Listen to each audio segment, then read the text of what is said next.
Shri Swami Samarth. Video बघत असाल तर चॅनलला नक्की सबस्क्राईब करा.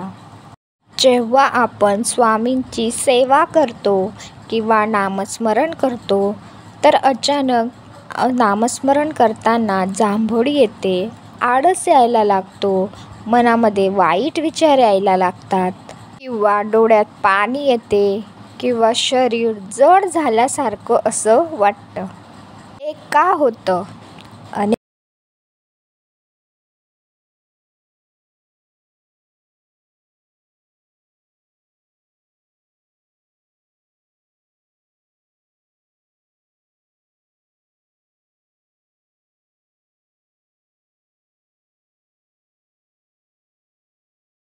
तेव्हा हे वाईट कर्म आपल्याला आड येतात, आपल्याला सेवा करण्यासाठी थांबवतात.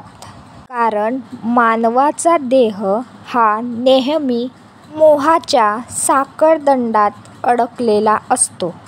भगवंताचे नामस्मरण करणे म्हणजे एका अग्नीत प्रवेश केल्यासारखे आहे. ते कसे?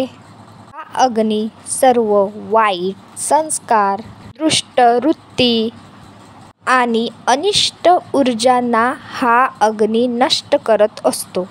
जसे काही काळ अंधारात राहिलेल्या डोळ्यांना प्रकाश सोचवत नाही, तसेच आपल्या मनाला, आपल्या शरीराला हा परिवर्तन झालेला बदल सोचणे जरा कठीणच होतं. म्हणजे जेव्हा आपण भगवंताच्या भक्तीत लीन होतो, त्याचे चिंतन करतो, नामजप करतो, तेव्हा हेच मन, हीच ती नकारात्मक ऊर्जा असते की ते आपल्या मनात वर्षानुवर्ष साठलेली असते. आपण जेव्हा भगवंताचं स्मरण करायला लागतो तेव्हा ही नकारात्मक ऊर्जा आपल्या मनाच्या बाहेर येते आणि मग आपल्याला जांभोळी यायला लागते, डोळ्यात पाणी यायला लागतं, झोप लागते, सेवा करू वाटत नाही. आता तुम्हाला एक एक्झाम्पल म्हणून सांगते. एक बंद पडलेली खोली आहे ज्याची तुम्ही साफसफाई कधी केली नाही आणि जेव्हा तुम्ही त्याची साफसफाई करायला जातात तेव्हा तिथे काही बंद पडलेल्या गोष्टी असतात. जसे तुम्ही तिथे साफसफाई करायला लागतात तेव्हा त्या खोलीमध्ये धूळ उडायला लागते आणि ती धूळ उडल्यानंतर काही वेळेने त्या धूळचे आपल्याला शिंका यायला लागतात, डोळ्यात पाणी येते, अस्वस्थ झाल्यासारखं वाटतं. जर तुम्ही तिथल्या वस्तू स्वच्छ केल्या, धूळ बाहेर काढली तर बघा त्या खोलीतील वातावरण किती प्रसन्न आणि स्वच्छ होऊन जातं.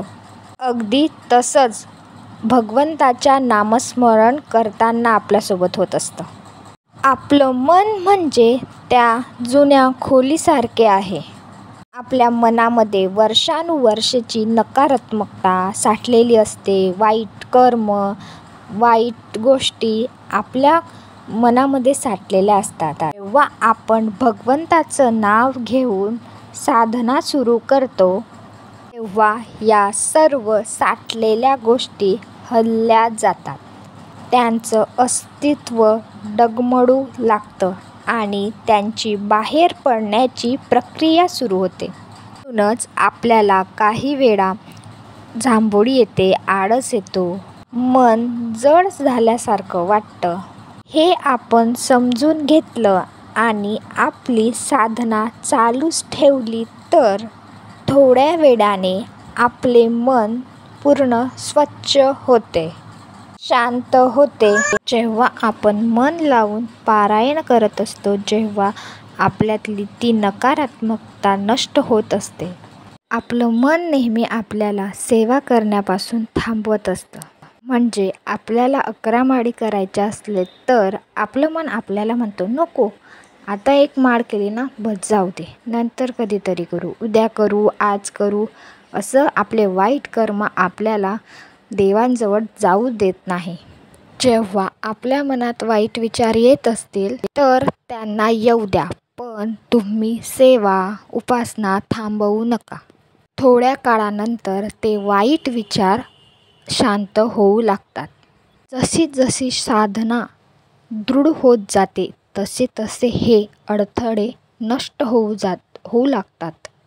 जसे सूर्य उगवल्यावर रात्र नाहीशी होते, तसेच भगवंताच्या नामस्मरणाने आपल्यातील वाईट विचार, नकारात्मकता, वाईट कर्म हे नष्ट होऊन जातात. तुमच्या मनात वाईट विचार येत असतील तर त्यांच्यासोबत कधीच गप्पा मारत बसू नका.